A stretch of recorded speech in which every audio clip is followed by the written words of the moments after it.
तो अच्छा फैसल चौधरी साहब, ये बताएं कि तहरीक ज़ाहिर अब चलनी है।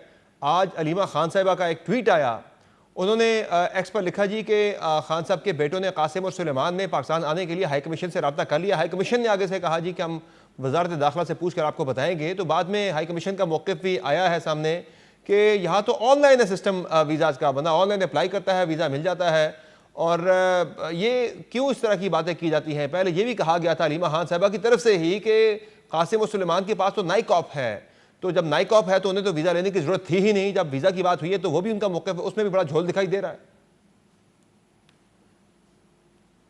ये बातें बड़ी संजीदगी से करनी चाहिए, जिम्मेदारी का काम है। ऐਵੇਂ ही रोज एक नया स्टेटमेंट दे देना, ये तो मुनासिब बात नहीं है। बच्चों की भी शख्सियत को इस तरह से नहीं करना चाहिए। वो पता नहीं क्या मसला है। अब इस बात पे मैं तो कोई जवाब अलीमा बीबी का देता नहीं हूँ। वो उनके वो जाने, उनका काम जाहिर है जाने। पहले लेकिन अब कहा गया नए कि वो को पाकिस्तान आ रहे हैं, वो तहरीक का हिस्सा बनेंगे, तहरीक को लीड करेंगे।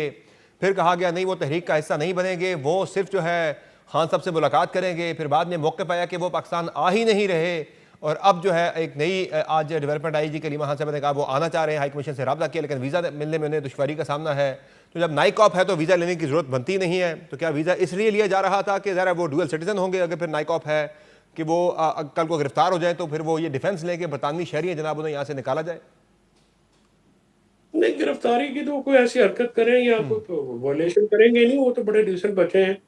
उनकी गुफ्तगू, उनकी जो हमने सुनी है, उनका ब्रॉडअप का पता चलता है। लेकिन ये बात तो आपकी दुरुस्त है कि जब आप इतने कंफ्यूजिंग स्टेटमेंट रोज बदलेंगे या बात करेंगे, उससे फिर असर नहीं ना रहता बाद में। तो जिम्मेदारी के साथ बात करनी चाहिए। ये मौका महल ऐसा है, बच्चों की शख्सियात को पे जो है वो बिल्कुल क्लैरिटी होनी चाहिए। ऐसी बातें नहीं होनी चाहिए। तो आज जब हम बात कर रहे हैं, ये चीज़ फिर क्लियर है फैसल चौधरी साहब के ना कोई ऐसी इफेक्टिव तहरीक चल रही है कि जिससे खान साहब बाहर आ सके, और ना ही खान साहब फिर बाहर आ रहे हैं। नहीं, मैं तो 1000 दफा कह चुका हूँ कि ये तहरीक नहीं चला सकते। खान साहब को भी बता चुका हूँ। इनका इन तिलों में तेल कोई नहीं है। ना ये तहरीक चला सकते हैं, ना इनकी कैपेसिटी है। और फ्रैंकली स्पीकिंग, इनके कहने पे बंदे बाहर भी नहीं आए। और फिर खान साहब का मुकद्दर जो है वो फिर लंबी जेल ही है फिर।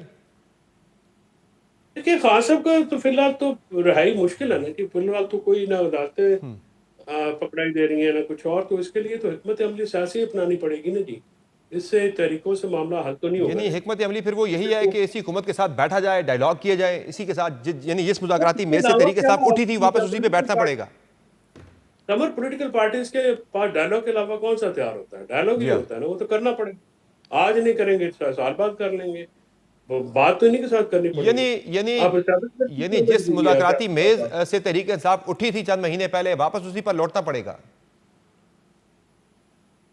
बिल्कुल लौटना पड़ना चाहिए। देखिए, वो एजेंडा के तहत होती है ना, गुफ्तगू होती रहती है। ये कोई ताने देने वाली बात नहीं होती।